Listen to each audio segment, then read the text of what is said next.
Grupos apoiadores de Lula se reuniram para acompanhar o julgamento do habeas corpus do ex-presidente julgado no Supremo Tribunal Federal. A militância chegou cedo na sede do Sindicato dos Metalúrgicos em São Bernardo do Campo, na Grande São Paulo. Com faixas, cartazes, bandeiras e adesivos, eles pediam para que Lula não fosse à prisão. Um telão com o julgamento passava no terceiro andar do edifício e, em meio a gritos de guerra, manifestações e rodas de conversa, era possível acompanhar a sessão do STF.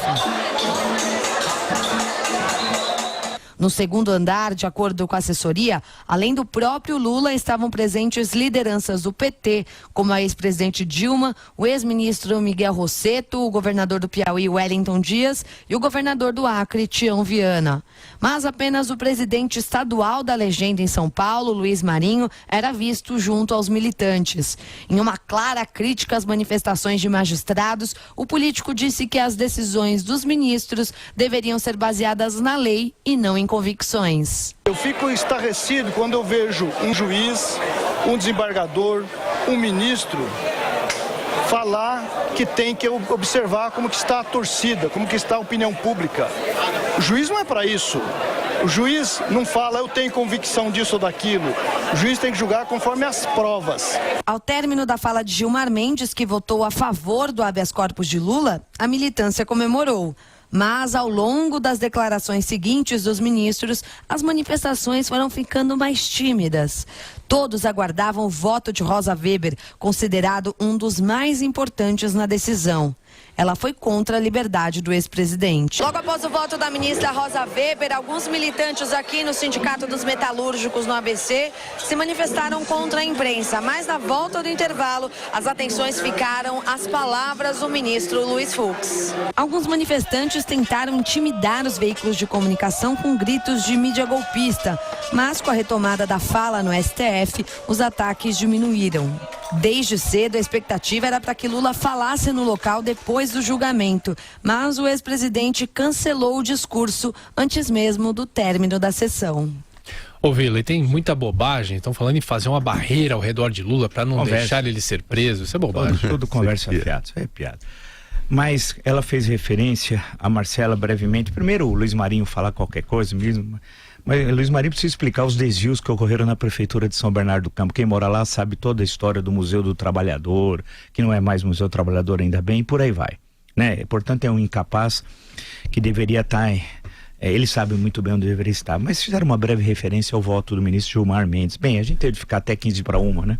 Terminou 15:01 da manhã, né? Uma coisa inacreditável, que mostra como é absurdo o funcionamento daquele teatro. Eu acho lindo, Bruce. É um teatro de Mambembe. Eu tive de aguentar aquilo. De Manzini. O nível foi baixíssimo. O nível foi baixíssimo. Foi tão baixo. Os maiores juristas do mundo foram citados. Deve ser maravilhoso. É a Constituição Portuguesa, a Constituição da Itália. Foi lindo. Foi lindo. Realmente foi maravilhoso. Tive orgulho do Supremo Tribunal. Eu tive desprezo dos que votam a favor e contra. Não, eu tenho desprezo. Eu acho aquilo um verdadeiro horror. Mas eu estava falando do voto do ministro Gilmar Mendes. É inacreditável que nível o Brasil chegou, né? Que nível o Brasil chegou. Esse senhor chegou à sessão do Supremo atrasado, vale lembrar, já tinha começado a sessão, nós estávamos acompanhando, para e passo. Chegou atrasado, furou a fila, porque é uma ordem regimental de votação. Tem ordem até para entrar no plenário, que é o regimento que determina, os mais antigos para os mais novos.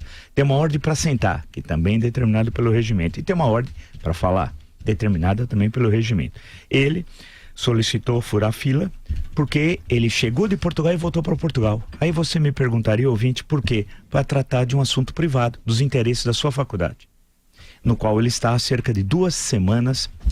Ele está há cerca de 2 semanas em Portugal, pago pelo seu, pelo meu, pelo nosso dinheiro. E não se esqueça que esse senhor, que tem um pensamento basilar, Gilmar Mendes, foi aquele que disse, quando inquirido por um repórter da Folha de São Paulo, a semana anterior, quem pagou a sua passagem para cá, ele disse, enfia essa pergunta na bunda.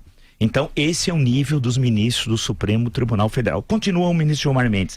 Ele disse que tinha recebido um livro. Primeiro, ele abandonou um assunto. Grande parte dos votos, eles falavam de tudo, menos do voto. Menos do voto. Vamos pegar um exemplo de Gilmar Mendes, que é o exemplo mais patético. Que é um caso patético. Qualquer país sério, ele não seria nunca ministro do Supremo. É aqui, nessa República da Bandalheira. Ele disse que não tinha nada a ver com o assunto, recebido uma indicação bibliográfica de Celso de Mello, para ler um livro sobre Pinheiro Machado. Ele não sabia o título do livro, primeiro.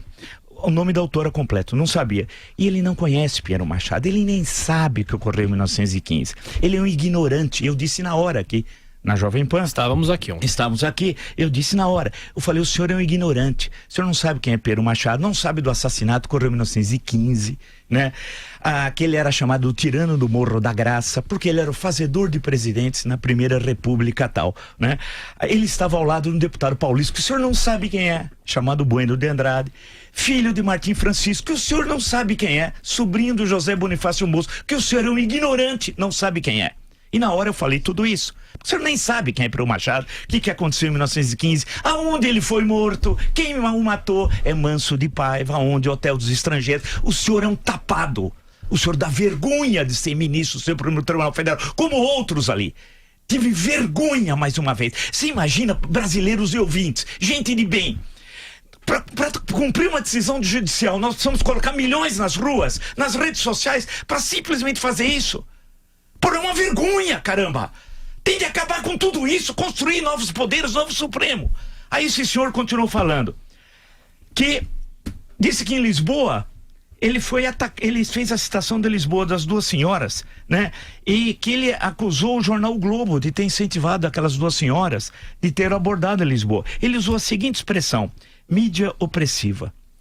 E em seguida disse: imprensa chantagista. Expressões literais dele, identificadas na hora e comentadas aqui, tal. Em mídia opressiva, imprensa chantagista. Aí falou de nazismo. Ele não sabe o que é nazismo. Esse homem é um ignorante, como grande parte dos ministros. Ignorante. Gente da pior espécie, gente má. Gente má, o que é pior? Porque a ignorância se corrige com estudo. Maldade não. Ele é mau. Ele continuou dizendo, aí ele fez uma série de comparações, tal, citou 3 vezes Sepúlveda Pertence, se dirigiu ao advogado, que é de uma das partes, da parte do criminoso Lula, 3 vezes. E uma delas, Gilmar Mendes, fez nomeação a Cacai, os chamando pelo apelido, como se ele tivesse uma intimidade pessoal que prejudicaria, vale destacar, qualquer julgamento do escritório, que fosse uma causa patrocinada pelo escritório do Cacai. Uma coisa vergonhosa, vergonhosa. Depois de ele ter feito todo aquele espetáculo, ele resolveu se retirar e foi embora. E esqueceu de questões que o Zé Maria Trindade, com muita propriedade naquele momento, destacou, que nós estamos comentando aqui.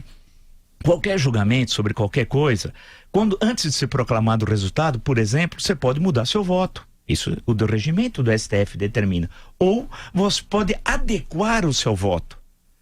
Ele não fez nenhuma coisa nem outra, ele foi embora. Ele saiu, era quase 5 horas da tarde, aproximadamente. Ele tinha um voo às 19, era 4 e pouco, né, aproximadamente. Saiu correndo para pegar o voo e voltar para Lisboa e tratar de assuntos privados. E ele foi com 5 seguranças, professor. 5 seguranças pagam por mim, por você, por nós. Em suma, o voto dele... Agora, a única satisfação que eu tenho é que esse homem, você falou de 5 seguranças, ele nunca mais vai sair sozinho nas ruas do Brasil. Isso é um banho de Brasil que eu tô tomando, né? Eu fico satisfeito, ele nunca mais sairá sozinho numa rua do Brasil.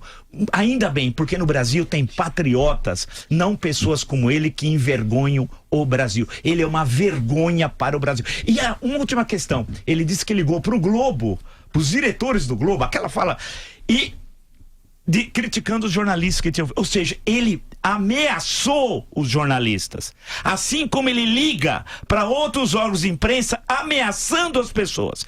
Esse homem é um perigo para a liberdade, para a democracia. Esse homem é um perigo para o Brasil, viu? Agora, mais de tudo isso, durante 11 horas, a Corte Maior do Brasil falou sobre liberdade, sobre trânsito em julgado da sentença e sobre as constituições do Brasil e do exterior.